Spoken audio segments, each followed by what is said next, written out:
Eh bien, bonjour à tous. Enfin, bonjour, on s'est peut-être déjà vu. C'est la fin de la journée, n'est-ce pas? Eh ben, merci évidemment, vous tous, d'être là. Même s'il n'y a pas de conf à côté, je sais, c'est un peu de la triche. Mais en tout cas, vous êtes quand même venus à Agiltour Montpellier. Et je remercie évidemment Agiltour Montpellier de de me donner cette opportunité. Donc voilà le sujet. Arrêtons de tout mettre sur l'autre manager. On va dépiler un petit peu tout ça.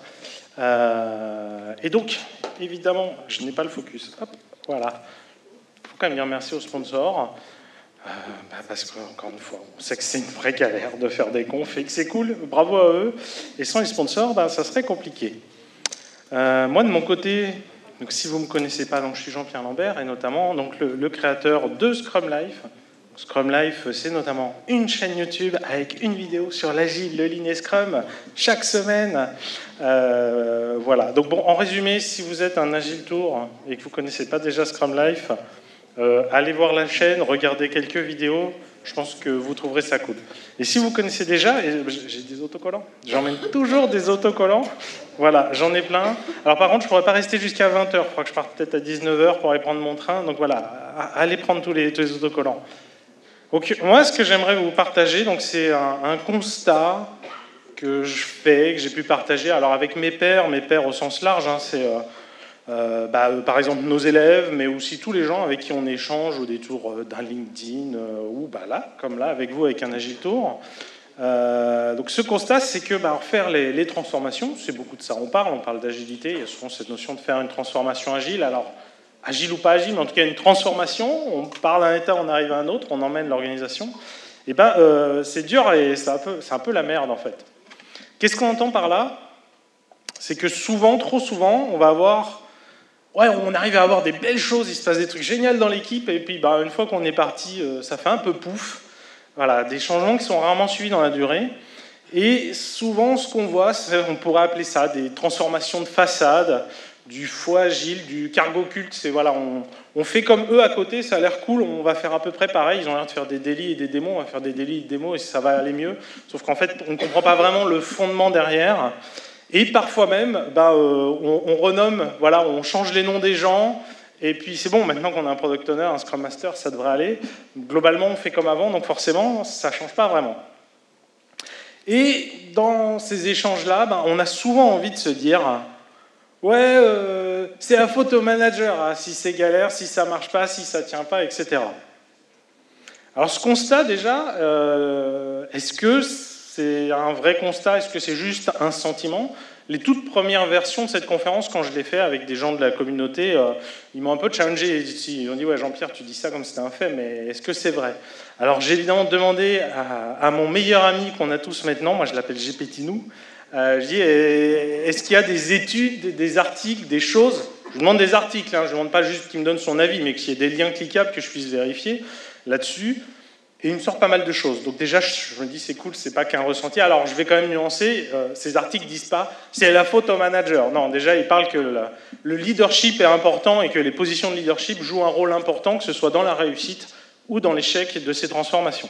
Donc voilà, donc, je vais pouvoir continuer la conf, ça va. Je pars pas d'hypothèses complètement fausses. Déjà, avant de continuer, alors, est-ce que dans la salle, vous pourriez lever la main si vous êtes des managers? Il y en a un petit quart. Merci, vous pouvez rebaisser la main. Non, est-ce que ça teinte un peu différemment la suite en fonction du discours que je tiens? Donc là, je vais faire un autre sondage. Alors, je vais vous demander à lever la main si vous êtes coach agile, scrum master et tout, voilà, coach DevOps, coach lean, etc. En tout cas, vous accompagnez de transformation. J'ai dit coach lean. Voilà, alors gardez la main levée. Et maintenant, vous la gardez levée que si vous avez déjà été manager, sinon vous la baissez. Alors, on est à une 50% à peu près. Merci. Vous pouvez rebaisser avant. C'est le seul moment où je vous fais intervenir. Le reste, vous pouvez juste rigoler. Alors, pourquoi je fais ce sondage-là? Ce que je vais vous amener justement sur l'analyse que je fais de la situation. Moi, déjà, cette notion, ce truc un peu vague de c'est la merde les transformations, et entre autres à cause des managers... Moi, le constat, la raison pour laquelle je fais cette conférence, c'est en fait plutôt que les managers, ils sont souvent peu, voire pas accompagnés lors des transformations. Ce qui peut expliquer pourquoi, entre guillemets, ils posent problème. Enfin, forcément, si on les accompagne, si on les embarque pas dans la transformation, c'est problématique. Et moi, une des explications que je vois à ça, c'est qui c'est qui accompagne les transformations? Très souvent, notamment par exemple si on parle de Scrum Master, c'est plutôt d'anciens contributeurs individuels. Il y a beaucoup, c'est pas du tout le seul chemin pour devenir Scrum Master, mais effectivement beaucoup de Scrum Masters par exemple sont d'anciens développeurs. Et c'est assez courant, c'est voilà, des gens qui travaillent dans les équipes qui, au fil des appétences, des pérégrinations d'organisation, ont fini par devenir Scrum Master. C'est quand même assez rarement d'anciens managers. Et en fait, quand on ne l'a pas vécu, ce que c'est que d'être manager, on ne se rend pas compte que qu'être manager, c'est une sacrée vie de merde, en fait. Et donc, déjà, un message fort que je vous communique, c'est qu'il faut faire preuve d'empathie pour eux, parce que c'est pas facile. Et justement, je vais vous illustrer ça avec quelques mises en situation. Alors, s'il y a bien un sujet critique dans la relation manager-manager, c'est les augmentations. Donc ça, c'est une vraie mise en situation, c'est même un peu un retour d'expérience. Je vais vous partager ce que moi j'ai vécu quand j'ai été QA manager chez Mythic. J'avais donc une équipe, l'équipe des QA, que je manageais. Donc comment j'ai vécu ça? Alors, ça va peut-être ressembler à ce que ceux qui sont managers dans la salle vivent ou ont vécu, et après il y a des variantes. Moi, donc, chez Mythic, en tout cas à l'époque où j'y étais, il faut se dire que le choix des augmentations, c'était mon manager à moi, du coup le directeur, etc. Il m'a dit, voilà le budget pour ton équipe. Vois comment tu le répartis. Alors il faut se dire qu'en gros, dans mon équipe, il y avait une personne, un peu low performer. Limite, si cette personne posait sa démission, ça nous aurait arrangé en fait. Bon, il aurait fallu recruter quelqu'un, c'est une autre problématique, mais voilà. Cette personne... On n'a pas envie de lui donner 0% d'augmentation, c'est un peu rude, il y a quand même l'inflation, tout ça. Mais j'ai un budget contraint pour toute l'équipe. Tout ce que je lui donne, je ne donne pas aux autres. À l'inverse, j'avais une personne qui était plutôt justement high performer, en mode, elle avait vraiment, elle apportait beaucoup de valeur pour l'organisation. Elle, j'ai envie de dire, j'aurais donné l'intégralité du budget, j'avais l'impression que je n'étais pas au niveau de la valeur qu'il apportait. Et puis au milieu, on a le reste de l'équipe qui, globalement, ils travaillaient bien, ils étaient investis, ils généraient de la valeur, même si, encore une fois, pas autant que la personne dont je viens de parler, mais voilà. Et j'ai pas non plus envie de les pénaliser, encore une fois, avec ce que je donne aux autres, quoi. Voilà. Donc, en résumé, beaucoup de frustration, un énorme sentiment d'impuissance, et puis finalement, en sortie de ça, qu'est-ce qu'on a? Alors, personne n'est content, on n'est jamais content, on n'a jamais assez d'augmentation. Tout le monde déteste le manager. Voilà, pourquoi tu as donné pour cent ou machin ou bidule. Le manager, il se déteste lui-même parce qu'il n'est pas lui-même content de ce qu'il a fait, alors qu'il a fait de son mieux. Et ça, c'est une variante parmi d'autres. Il y a d'autres variantes un peu plus, pas forcément tordues. Enfin, il y en a d'autres, par exemple, où l'augmentation, elle dépend d'un barème en fonction de l'évaluation. Sauf que, attention, l'évaluation, c'est genre, tu as 10 managers, il n'y en a que 3 que tu peux mettre à excellent, il y en a 3 que tu dois mettre à mauvais, et puis les autres sont assez bien. Donc quand dans ton équipe, tu as 4 personnes qui sont super bien, et tu te retrouves obligé à expliquer à la 4e, ah oui, tu as vraiment fait du bon travail. D'ailleurs, ça se voit, sur ta fiche, tu as explosé tous tes objectifs, mais je te mets assez bien parce qu'il y a déjà 3 excellents dans l'équipe.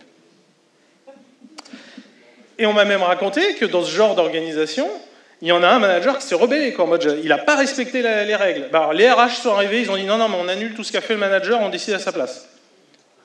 Donc voilà, littéralement, il est obligé de composer avec ces règles qu'on lui impose. Ce qui nous amène sur la notion de plafond de verre. Alors en tant qu'agiliste, on aime bien parler de plafond de verre, ça fait un mot un petit peu... on se la joue, quoi, genre oui, plafond de verre de l'équipe, etc. Et donc souvent, on se plaint des plafonds de verre des équipes. Alors plafond de verre, c'est l'idée de, voilà, l'équipe, elle a une zone dans laquelle elle peut travailler, et puis à un bout d'un moment, sans s'en rendre compte, pouf, elle touche le plafond de verre, elle se rend compte, ça, on n'a pas les moyens d'agir dessus, ça nous bloque, c'est notre contrainte, etc. Donc ça, souvent, on aime bien en parler. Et déjà, ce qu'il faut se rendre compte, c'est que les managers aussi, ils ont leur propre plafond de verre, et ils doivent composer avec ça. Donc il faut arrêter de croire que l'équipe, elle a plein de trucs où elle ne peut pas bouger, et puis genre le reste du monde, c'est eux qui décident de l'univers et qui nous imposent ces contraintes. Non, ils ont au moins autant de contraintes que cette fameuse équipe. Alors une autre mise en situation, On va avoir une équipe qui a un fonctionnement de type Scrum, voilà, elle fait des cycles de développement réguliers d'une semaine ou de 2 semaines, et puis à la fin, notamment une réunion qu'on va appeler review, pour se retrouver avec les parties prenantes, pour montrer où on en est, comment ça avance, et quelle suite donner au projet ou au produit. Et dans cette équipe, en tout cas à ce moment-là, le manager, il ne vient pas, ou il vient très rarement au review de l'équipe. Alors vous imaginez bien que le Scrum Master ou coach agile de cette équipe, pour lui c'est un problème, il y a un déficit de confiance entre le manager et l'équipe, donc il faudrait qu'il vienne justement pour reconstruire ça. Et puis dès qu'il peut, évidemment, il va au bureau du manager pour bien lui rappeler « Non, mais il faut que tu viennes, la review, c'est important, il faut que tu sois là, etc. etc. » Mais en fait, comment c'est vécu par le manager? C'est que quand le coach agile ou Scrum Master il vient le voir, enfin, il le sait en fait, le manager, il aimerait être là, juste qu'il n'a pas le temps ou il a plein d'autres choses à faire. Alors il faut se dire que, par exemple, on est dans cette période de l'année où il faut boucler le budget de l'année suivante. Et genre, il n'aura déjà pas assez d'heures travaillées en fait, dans la semaine pour y arriver. Donc en fait, il le sait lui-même, il est triste, il sait que c'est important et qu'il faut qu'il aille à cette review, mais là, il est en train de boucler le budget et il n'a juste pas le temps. Donc quand ce Scrum Master il vient pour lui dire « Tu sais, il faut que tu viennes à la review », ça ne l'aide pas en fait, il le sait déjà et il en est déjà lui-même frustré. Donc comment est-ce que chacun voit cette situation? Alors du côté de ce coach agile, Scrum Master, parfois ça peut aller jusqu'à « mais ce manager, il ne sert à rien !» Voilà, il faudrait qu'il vienne en review, il ne vient même pas, voire même, ce manager, c'est un obstacle pour l'équipe. C'est pas à cause de ça, à cause de son comportement, que l'équipe n'arrive pas à prendre forme, à se libérer, etc., etc.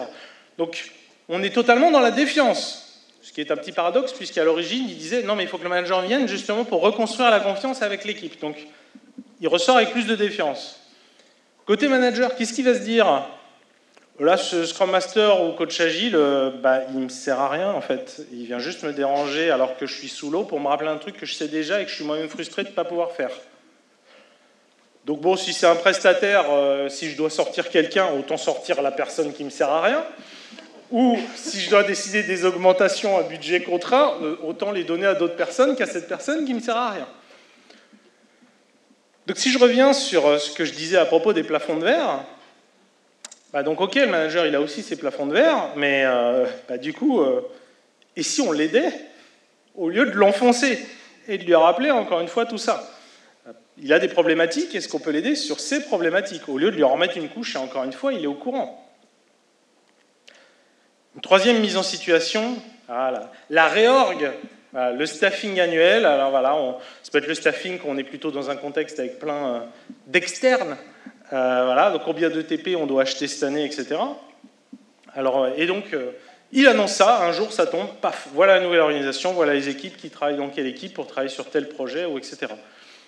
Alors évidemment, vécu par les contributeurs individuels, c'est toujours oh là là, c'est pas les personnes avec qui je veux bosser, c'est pas le produit sur lequel je veux bosser, enfin voilà, à part 2-3 personnes, tout le monde est déçu. Et alors côté Scrum Master, Coach Agile, c'est mais qu'est-ce qu'ils ont encore fait? J'arrête pas de leur dire ce qu'il faut faire, ils ont fait tout l'inverse. Ils m'ont encore fait une équipe avec 2 product owners, ils m'ont encore fait des équipes component avec que des devs de la même compétence. J'arrête pas de leur dire qu'il faut faire une équipe pluridisciplinaire avec toutes les compétences pour faire la valeur de bout en bout. Ah là là, ils m'écoutent pas, ils sont nuls. Bon, et puis maintenant, la même situation vécue par le manager, déjà il faut se rendre compte de la complexité de partir de, on a N projets ou produits à maintenir, on a M personnes à faire, et là, sans même prendre en compte le côté, est-ce que les gens s'aiment ou s'aiment pas? Parce qu'après, il y a encore la couche de, et faire des dynamiques où les gens, ils s'aiment. Enfin, ils apprécient de travailler ensemble, pardon. Voilà, réussir à faire un plan qui tient la route, et sachant qu'au-delà de ça, c'est quoi les sujets qui vont venir? Le manager... Généralement, il n'est pas idiot. C'est toujours la même chose, en fait. On imagine que le truc, il sort de nulle part. Mais en fait, il l'a beaucoup réfléchi. Il y a les sujets à venir. Il y a les sujets qu'on connaît déjà. Il sait très bien qu'il y aura d'autres sujets qui vont arriver pendant l'année qu'on ne sait pas encore. Il sait qu'il y a des sujets qui seront dépriorisés, qui partiront de nulle part. C'est même pire que ça. Il y a certains sujets qu'on sait déjà qu'on doit faire, mais ils sont exploratoires.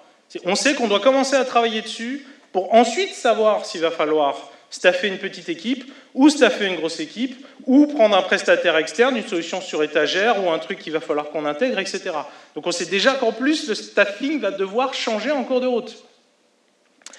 Et donc en fait, ce qu'on ne voit pas, c'est que finalement, le plan qu'il montre à tout le monde, c'est un peu son plan A, et il a déjà un plan B, C et D en tête. Et donc en fait, il fait ce qu'il peut, et j'ai envie un peu de retourner la situation de comment on perçoit ça, arrêter de dire que c'est à cause de ce méchant manager qu'on galère à faire notre agilité, pour se dire plutôt que l'agilité qu'on arrive déjà à faire, c'est quand même grâce à lui.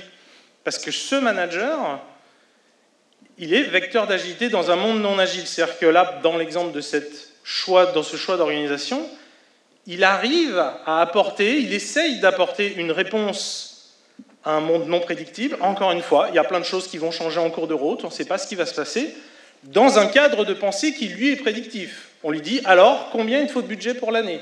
Combien il te faut d'ETP? Comment tu les répartiras? Puis après, je dis ETP, mais il y a les compétences, tout le monde n'est pas équivalent. Il y a ceux qui maîtrisent une techno, d'autres non. Il y a des gens qui vont partir, il y en a d'autres qu'on va galérer à avoir. Et voilà, il arrive quand même, finalement, à faire un tampon dans ce cadre de pensée prédictif pour faire face à un monde non prédictible. Donc bon, arrêtons de tout lui mettre sur le dos. Et en fait, ce qui va être vraiment important, déjà, c'est de prendre du recul sur notre propre attitude, justement, l'attitude, comment on perçoit les managers. Parce que si je vais vous proposer deux a priori, lequel des deux sera le plus constructif? Est-ce qu'il vaut mieux...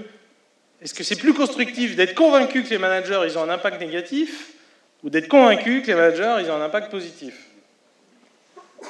Alors, ce qui se passe derrière, par exemple, là, voilà, c'est des boucles de feedback, notamment avec des biais de confirmation. Qu'est-ce qui se passe quand on est convaincu de quelque chose? Si je vais vers la gauche, on va avoir tendance à focaliser nos observations sur ce qu'on pense déjà savoir. Du coup, on va avoir tendance à observer ce qu'on cherche. Donc, on est totalement dans le biais de confirmation. Ça nous renforce dans ce qu'on est déjà convaincu. Et puis, sur la partie droite, quand on est convaincu de quelque chose, notre comportement, qu'on le veuille ou non, mais généralement au moins de manière inconsciente, va refléter cette opinion. Du coup, les personnes autour de nous, les groupes qu'on fréquente, et notamment ceux auprès desquels on a une certaine influence, ce qui est généralement le cas quand on est Scrum Master, Coach Agile, sinon je pense que vous n'arrivez pas à changer grand-chose si vous n'avez pas d'influence, ces personnes-là, ils vont avoir tendance à sentir ça pareil, même de manière inconsciente, et à se mettre à penser pareil. Du coup, on se retrouve dans un groupe, à fréquenter un groupe qui pense comme nous, donc ça nous renforce dans notre propre conviction. Donc en gros, si vous êtes convaincu que les managers ils ne servent à rien, qu'ils sont inutiles, tout autour de vous va vous reconvaincre qu'ils ne servent à rien. Et donc voilà, en fait, ces accompagnants agiles font partie de ce problème. C'est que pour accompagner les managers, il faut d'abord changer son attitude et donc sa perception des managers. Donc il faut vraiment se le dire sans convaincre, les managers sont utiles. Si on ne le pense pas, si tu ne penses pas, tu ne pourras pas les accompagner. Tu ne peux pas accompagner un manager en étant persuadé que cette personne-là ne sert à rien. Donc justement, comment les accompagner? Alors un outil extrêmement important, extrêmement structurant, c'est le mandat de mission. C'est une manière de structurer. En tout cas, voilà, c'est quoi la zone d'influence qu'on a, les choses qu'on a le droit de toucher, les choses qu'on n'a pas le droit de toucher, c'est quoi les objectifs qu'on a, qu'est-ce qu'on doit atteindre, qu'est-ce qu'on doit générer, c'est quoi les indicateurs qui vont nous servir de boussole. Dans l'idée, ça doit ressembler à ça. Un bon mandat de mission, il est tripartite.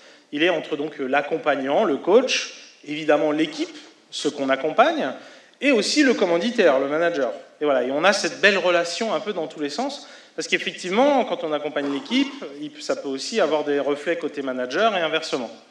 Bon, mais ce qu'on voit en pratique beaucoup trop souvent, c'est un bel escalier. Le commanditaire, le manager, demande à l'accompagnant, au coach, d'accompagner l'équipe. Et ça, la flèche, ça remonte surtout pas. Le coach ne coach surtout pas le manager. Dans les faits, ça ressemble plutôt à ça. Et donc là, on voit que c'est justement, donc ça veut dire qu'en général, l'accompagnement du coach n'est pas dans le mandat de l'accompagnant. Alors pourquoi justement le coach ne coach surtout pas le manager? Alors déjà, peut-être que l'accompagnant, il n'est pas assez cher. Voilà, c'est une réalité de la vie, en tout cas de notre monde actuel, mais je pense qu'il n'y a pas que actuel. Plus on paye cher quelqu'un, plus on l'écoute. Il y a pas mal de biais aussi qui se rajoutent derrière, mais il y a ce fait-là. Alors si c'est votre cas que vous constatez aujourd'hui, on ne vous écoute pas parce que vous n'êtes pas assez cher, ça veut dire qu'il faut d'autant plus compenser par son influence dans l'organisation. Ce qui arrive aussi très souvent, c'est qu'on se l'interdit. On peut parler de croyances limitantes. Voilà, on ne se sent pas, on ne s'imagine pas en train d'accompagner le manager, on ne se sent pas légitime, on ne pense pas pouvoir le faire, etc. Bon, au travers de cette conférence, j'essaie de provoquer quelques déclics. Vous pourrez me dire à la fin si vous ne vous en sentez pas légitime, si vous en sentez plus légitime à la fin. On peut avoir simplement que ce mandat, il a été mal construit. Alors ça s'apprend. Un exemple, je fais une micro-pub. Donc nous, on fait une formation chez Scrum Life, Deviens meilleur leader agile. Ça fait partie des choses auxquelles on forme nos élèves. Premier module, c'est littéralement, va construire ton mandat. Donc le but n'est pas tant de vous dire elle existe, même si c'est vrai, les préinscriptions sont ouvertes pour la prochaine. Le but, c'est de vous dire, si vous ne savez pas le faire, c'est pas grave. Ça s'apprend. La preuve, nous, on l'enseigne. Vous pouvez l'apprendre avec d'autres gens que nous. Donc ça s'apprend. Si vous ne savez pas le faire, si vous savez mal le faire, ce n'est pas une fatalité, vous pouvez le faire. Et en fait, il faut quoi. De faire un mandat, c'est juste être professionnel. Vous allez construire la relation avec votre manager, c'est juste être professionnel, d'aller le voir, lui dire clairement, voilà ce qu'on va faire, voilà les objectifs, voilà ce qu'on va essayer d'atteindre, voilà comment on va s'y prendre. Bon, puis il reste quand même un point, il y a cette culture un peu ambiante, de culture toxique du manager qui sait tout, voilà, manager, c'est un bonhomme au sens négatif du terme. C'est un homme, ça pleure pas. On peut dire la même chose, quoi. C'est un manager, ça pleure pas, ça encaisse, ça sait tout. Bon, évidemment, un bon manager ne doit pas vivre ça, mais ça reste cette culture qu'on retrouve un peu partout. Et là-dessus, je vous donnerai des pistes plus tard. Je commençais plutôt par reconstruire son mandat. Enfin, si aujourd'hui on constate que son mandat, on n'en a pas, ou en tout cas, il n'y a pas le manager dedans, est-ce que c'est fichu? Non, on peut le reconstruire. Alors déjà, on peut simplement le construire après coup si on ne l'a pas, ou le mettre à jour. Encore une fois, peut-être que le manager, en fait, vous l'interdisez, le manager est totalement ouvert à ça. Encore une fois, c'est juste être pro, en fait, de faire ça, d'aller le voir en lui disant « Tiens, on va cadrer ma mission. Voilà mes objectifs, voilà où je vais aller. C'est juste être professionnel, en fait. » Donc ça se trouve, vous aurez une excellente surprise en voyant que le manager, il trouve ça génial et il est hyper au taquet quand vous lui proposez ça. Et justement, c'est le deuxième point, je commence à l'évoquer, mais peut-être qu'on s'interdit soi-même d'essayer, parce que c'est un peu... Ça nous sort de notre zone de confort, quand même. Voilà, je vais aller parler avec le chef pour se mettre au clair sur les objectifs. C'est confortable de parler d'objectifs. Alors, spoiler alerte, c'est confortable jusqu'au moment où vous vire et vous ne pouvez rien dire parce que vous avez justement aucun objectif pour démontrer que vous avez eu de l'impact. Mais bon, ouais, tant qu'on n'en est pas à ce stade-là, c'est confortable de se dire de bosser un peu comme on veut sans avoir de contraintes. Dans tous les cas, je vous garantis, vous aurez des discussions hyper intéressantes. Si vous découvrez que le manager est complètement fermé et que jamais vous l'accompagnerez, peut-être que vous saurez avec 6 mois, 1 an d'avance qu'il ne faut pas continuer la mission, que ça ne sert à rien de la faire, ou encore une fois, ça va permettre de débloquer des choses. Alors en vrai, on peut aussi accompagner le manager sans le dire, parce que notamment quand on est sur ce côté un peu de culture toxique de manager, ça serait contraire à sa culture, donc il va dire non, mais... Donc voilà, je vais aussi vous donner des pistes justement pour comment l'accompagner sans le dire. Et surtout, faut bien montrer au manager qu'on lui est utile. Parce qu'il a plein de choses à faire. Donc si vous lui rajoutez du taf, il va arrêter de vous payer, c'est pas la peine en fait. Non, au contraire, il faut que vous l'aidiez justement. Donc ça, il va falloir que ce soit une réalité et que vous le démontriez que vous lui êtes utile. Comment accompagner le ou la manager sans le dire? Déjà, le mot aider, on va peut-être éviter. Voilà. Je vais t'aider, manager, toi qui dois tout savoir, tout porter tout seul. Je vais t'accompagner, on est un petit peu dans le même ton. Je vais te coacher. Alors en vrai, les managers qui sont assez matures, qui ont réellement vécu le coaching, ils en ont un a priori positif. Mais là, ceux où on se projette, qui ne sont pas passés par là, on voit plutôt le côté négatif, un peu coach sportif, on ne sait pas trop quoi. Voilà, donc on va éviter. Moi, ce que je vous recommande, c'est on va travailler la communication ensemble. Et ça a l'air de rien, ça parle, on voit ce que c'est concret. On va travailler les éléments de communication avec le manager. Alors par contre, attention, comment est-ce qu'on fait ça? Comment est-ce qu'on l'articule? Déjà, il faut être factuel. C'est-à-dire qu'on va toujours partir d'une situation réelle, de ce qui s'est passé. Voilà ce qui s'est passé et comment ça a été perçu. Il faut que ce soit actionnable. Voici ce que tu aurais pu faire ou ce que je t'aurais recommandé de faire à la place. Il y a des petits liens avec CNV, hein, si ça vous parle. Et je vous montre quelques exemples. Alors, c'est un peu verbeux, mais comme ça, vous l'aurez dans les slides après. Alors, on va avoir un premier exemple. On a la fin de mission d'un collaborateur, ce qui, pour le manager, est juste normal, en fait. Hein. C'est la vie, il y a des débuts, il y a des fins de mission. Mais dans l'équipe, ce n'est pas forcément vécu de la même manière. Hein. Donc, voilà le genre d'échange qu'on pourrait avoir avec le manager. Ben, lors du départ de Bob, tu l'as annoncé à l'équipe sans prendre le temps d'expliquer les contraintes budgétaires qui ont mené à cette décision. Je sais que tu l'as expliqué à Bob, en privé, et que dans l'équipe, ils se parlent les uns aux autres. Malgré tout, ça n'a pas été une information publique venant de toi. Donc, suite à ça, l'équipe elle a été fortement impactée. Alors, ok, c'est toujours le départ d'un collègue, on a lié des liens, on a créé des liens, mais il y a aussi une part de flottement parce que tout le reste de l'équipe elle ressent une sorte d'incertitude sur la pérennité de leur mission. Il y a comme un sentiment de « ça peut s'arrêter à tout instant pour n'importe qui sans crier gare ». Est-ce que tu aurais pu prendre le temps d'expliquer à l'équipe le cadre de fonctionnement global de budgétisation et des contraintes avec lesquelles tu jongles pour décider du suivi ou de l'arrêt des missions? Ça leur permettrait de rationaliser et de comprendre la situation. Puis bon, enfin, un petit pot de départ ou un remerciement un peu formel en visio, ça aurait été bien vu, ça aurait dédramatisé la situation. Qu'est-ce que tu en penses? Alors, voyons, on essaie de partir vraiment sur du concret, donner de l'actionnable. Deuxième exemple, alors là on a le manager qui essaye d'animer une réunion un peu transverse, voilà, avec l'ensemble des PO des différentes équipes qui sont en dessous de lui, et il a du mal à les faire parler, à les faire vraiment impliquer dans cette réunion. Alors lors des réunions avec les PO, à chaque fois on voit bien qu'ils ne disent pratiquement rien avant les 5 dernières minutes de réunion, et là ils se libèrent d'un seul coup et ça parle beaucoup.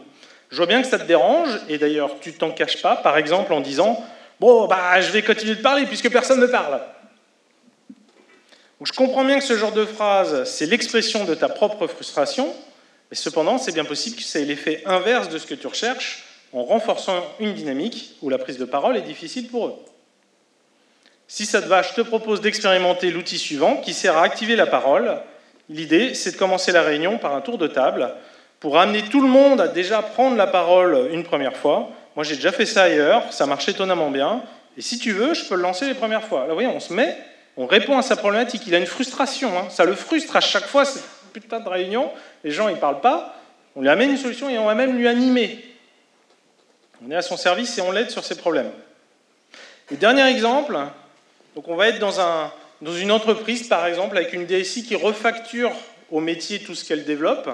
Donc il y a justement une logique de refacturation. Donc il y a un outil pour les fameux timesheets, les feuilles de temps qu'il faut remplir. Et bon, on n'est pas complètement au carré. Donc justement, il fait un petit rappel à l'équipe. Donc là, les équipes, elles ont beaucoup de mal avec le suivi du temps passé sur chaque sujet qu'elles doivent remplir. De ce point de vue-là, tu as fait un rappel ce matin, et ça, c'était une bonne chose, c'était bienvenu. J'aimerais qu'on fasse un focus sur la manière dont tu l'as amené. En résumé, tu as dit, bon, ça fait partie des règles du jeu, il faut le faire. Alors, dans les équipes, ce n'est pas forcément le conformisme, l'attitude qui ressort le plus. Et suite à ton message, le sentiment général, c'est plus un mini ras-le-bol, en mode, on se donne à fond pour créer de la valeur, et à la fin, on nous reproche de ne pas avoir rempli la feuille de temps. Voilà, il faut se dire, c'est une équipe, genre, presque l'équipe modèle, quoi. C'est leur quotidien, on délivre des incréments de valeur en production utilisés par des utilisateurs. Donc, quand on vient les faire chier avec la feuille de temps, eux, c'est does not compute, c'est what the fuck ta feuille de temps, quoi. Donc pour eux, ça colle pas et ça les démotive plus qu'autre chose. Bon, je suis pas en train de dire qu'il faut changer le système de suivi du temps passé, c'est peut-être un sujet, mais c'est pas le sujet du jour. Mais moi, j'aimerais que ce qu'on discute, c'est les raisons derrière ce système. Justement, je pense que ça aurait beaucoup de valeur d'expliquer aux équipes les problèmes de fond, en l'occurrence, comment sont construits les budgets et comment on refacture entre départements, pour que les équipes comprennent pourquoi c'est vraiment très important de remplir assidûment les feuilles du temps. Je pense que si on leur explique ça, elles seront compréhensives, elles se prêteront au jeu. J'aime bien compléter en donnant l'exemple, moi maintenant qui suis à mon compte, quand c'est le dernier jour du mois, l'édition de la facture, ça doit être de la paperasse, ça passe quand même devant le reste. C'est le même genre de choses. Et quand on a ce type de réflexion, on se rend compte que derrière la notion de valeur, il y a plein de choses qui se cachent. Il y a aussi là, faire tourner l'entreprise en tant que telle, ça a de la valeur en fait. Si l'entreprise ne peut plus tourner, ça nous empêche de créer la valeur financière ou autre. Donc sur cette approche de travailler la communication, le type de résultat qu'on peut avoir, c'est que déjà le message il est entendu, on va avancer ensemble plutôt que de s'opposer. Et surtout, on est utile tout simplement. On apporte de la valeur sur ce qui préoccupe déjà le ou la manager. Donc comment élargir son mandat? Quand justement on montre qu'on est utile et qu'on apporte de la valeur sur ce qui préoccupe déjà le ou la manager, alors on construit la confiance. Voilà, on devient un partenaire, quelqu'un qui nous aide, un partenaire de jeu. On va travailler ensemble. Et pour ça, ça va vraiment être important donc d'avoir déjà des résultats, des premiers résultats dans le cadre de son mandat actuel. Quand on commence à avoir des résultats, ça ouvre des portes pour agrandir son mandat. Une erreur trop facile à ne pas faire, donc du coup, c'est de focaliser l'équipe sur ces fameux plafonds de verre. Voilà, on passe le quotidien dans l'équipe et dès qu'il y a un problème, ça c'est l'autre équipe, le manager, il faut qu'il change les processus. Ça, il y a des priorités, le manager les a pas fixées, ou peu importe. En tout cas, c'est toujours la faute au reste du monde et pas à l'équipe. Encore une fois, c'est un truc qui peut arriver assez facilement sans s'en rendre compte. Quand on commence à faire ça, alors vu par l'équipe, vu que c'est toujours la faute du reste du monde, à quoi bon essayer de s'améliorer? Donc du coup, forcément, l'amélioration continue, c'est mort. Et vu par le manager, ça va être encore pire, parce que du coup, cette équipe qui se contente de toujours accuser le reste du monde quand il y a un problème, comment le manager il va l'avoir? Ouais, c'est bon, on est au courant, mais il y a plein de problèmes qu'ils peuvent adresser à leur niveau. Moi, ça me donne juste l'impression d'avoir des feignasses ou des enfants qui se donnent des excuses. Parce que moi, j'en ai plein de problèmes que je vois. À chaque fois, ils font des releases, ils pourraient prendre la peine d'envoyer juste un mail au métier pour que les métiers soient au courant que c'est en prod. Ils peuvent le faire, ça. Le manager, il a plein d'idées hyper concrètes, en fait. Il ne comprend pas pourquoi, juste, dès qu'il y a un problème, non, c'est la faute du monde. Donc forcément, quand on fait ça, il n'y a pas de confiance, il n'y a pas d'autonomie. Et donc, le genre de choses, quand je dis qu'on peut tomber facilement là-dessus, c'est aussi le fameux, je vais voir le manager, je dis, non mais cette équipe, tu sais, il faut lui donner plus d'autonomie. C'est à cause de ça qu'elle n'arrive pas à s'y mettre. Sauf que si elle a un comportement que le manager lui fait dire que c'est des enfants, il ne va surtout pas leur donner plus d'autonomie. Donc on en revient, il faut déjà avoir des résultats dans le cadre qu'on a. Alors attention, je mets quand même un disclaimer, je ne suis pas en train de dire qu'il faut ne pas essayer d'adresser les problèmes systémiques ou globaux. Je dis juste que, attention à justement cette attitude qui peut amener l'équipe à complètement partir sur le côté, à ne pas s'améliorer et à oublier ses propres améliorations. Et donc justement, comment avoir des résultats au niveau de l'équipe dans le cadre qui lui est donné? Une activité à mon sens très puissante que je vous recommande de connaître, ça s'appelle les cercles d'influence.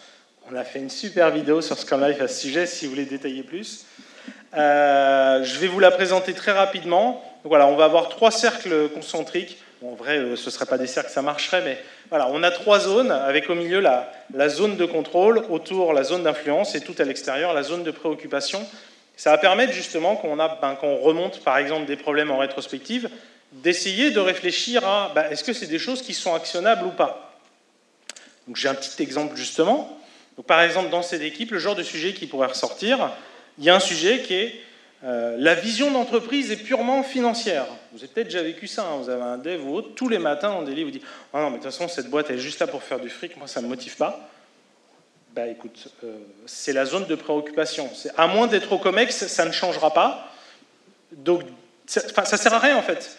Soit tu t'en vas parce que vraiment c'est gênant pour toi, soit tu l'acceptes et tu libères ton temps de cerveau pour autre chose. Mais ça, tu ne le changeras pas. Donc là, on voit ça, il y a ce côté, donc, développer le lâcher-prise sur ce qui est en dehors de son contrôle. À l'inverse, dans la zone de contrôle, par exemple, il y a plein de sujets autour de la qualité, des choses très concrètes sur le quotidien de l'équipe. Là, pareil, de bien le formuler que c'est dans la zone de contrôle, ça va permettre de découvrir ou redécouvrir, probablement qu'on en avait déjà parlé à une époque, redécouvrir des choses qu'on peut faire à son niveau. Et puis dans la dernière zone, sur la zone d'influence, je vous donne un exemple, c'est on a des sujets techniques qui ne sont jamais priorisés. Voilà, l'équipe, il y a des refactos, tout ce qu'on veut, et à chaque fois on nous dit non, on n'a pas le temps pour ci, on n'a pas le temps pour ça. Et ça, le simple discussion avec l'équipe de c'est dans quelle zone, c'est intéressant parce qu'ils vont peut-être vous dire, l'équipe va peut-être dire non mais ça c'est zone de préoccupation, on peut rien y faire. T'es sûr? Parce que la personne qui prend la décision, elle se base sur quoi? Elle se base sur ce qu'on lui dit. Donc en fait, c'est dans la zone d'influence, et justement, de réaliser ça, ça veut dire, ok, on ne peut pas le changer nous-mêmes, mais on peut développer des stratégies d'influence. Sur cet exemple-là, peut-être qu'au lieu de leur lister des chantiers techniques, si on leur articule la valeur pour le business de travailler dessus, peut-être qu'ils décideront différemment. Mais effectivement, il faut développer cette stratégie d'influence pour le faire un peu différemment. Et quand on commence justement à avoir une équipe avec des résultats, en se concentrant sur ce qu'elle peut actionner et sur ce qu'elle peut influencer, là, ça veut dire qu'on a un accompagnant pertinent. Si l'équipe qu'on accompagne, elle a des résultats. Si on a un accompagnant pertinent, c'est qu'on a un allié du manager. Encore une fois, le manager, s'il nous sollicite, s'il nous paye, c'est pour le soulager. C'est parce qu'il n'a pas le temps d'aller dans le quotidien de l'équipe pour faire tout ça. Donc maintenant qu'on est un allié du manager, ça ouvre beaucoup de portes. On va peut-être se rendre compte, chose inattendue, il est en train de travailler sur sa réorg suivante, et il nous sollicite pour nous demander notre avis. Parce qu'on n'est plus quelqu'un l'a perdu dans l'orga, on est devenu son partenaire. Pour conclure, les différents messages qu'on a pu aborder, donc si vous n'aimez pas les managers, faites comme si. Développer de l'empathie pour les managers, en général, souvent, tout le temps, ils sont plus victimes du système, plus qu'ils n'en sont responsables. Après, on parle de systémique, bien sûr qu'ils entretiennent le système à leur niveau, mais ils en sont eux-mêmes aussi victimes. Et probablement, si je reprends l'exemple des timesheets ou autres, peut-être sûrement qu'on peut changer le système de timesheet, mais c'est probablement pas le manager tout seul. Par contre, quand on commence à une coalition des différents managers du département et qui, ensemble, commencent à tacler le sujet, des choses peuvent arriver. Mais c'est juste pas du tout la même dynamique de conduite du changement. Il faut obtenir des résultats dans le cadre qu'on vous donne initialement pour démontrer que vous êtes pertinent et pour pouvoir faire bouger le système. Alors pour autant, la plupart des limites qu'on a, c'est plutôt des limites qu'on se pose soi-même. Je reviens sur les croyances limitantes. En vrai, par exemple, rien n'interdit d'ouvrir Teams et d'aller prendre des noms un peu au hasard. Bon, ok, c'est les head of product et les gens côté métier, pour avoir un échange sur la valeur métier d'un truc ou autre. Enfin, en vrai, vous pouvez toujours feinter que vous n'étiez pas au courant, que vous ne pouviez pas parler à l'autre bout de la boîte. Mais en fait, il y a énormément de choses qu'on peut quand même faire. Donc, très souvent, on se les interdit soi-même. Le mandat de mission, c'est fondamental. Et ce mandat, voilà, à aller vraiment le chercher en étant factuel et actionnable pour être utile.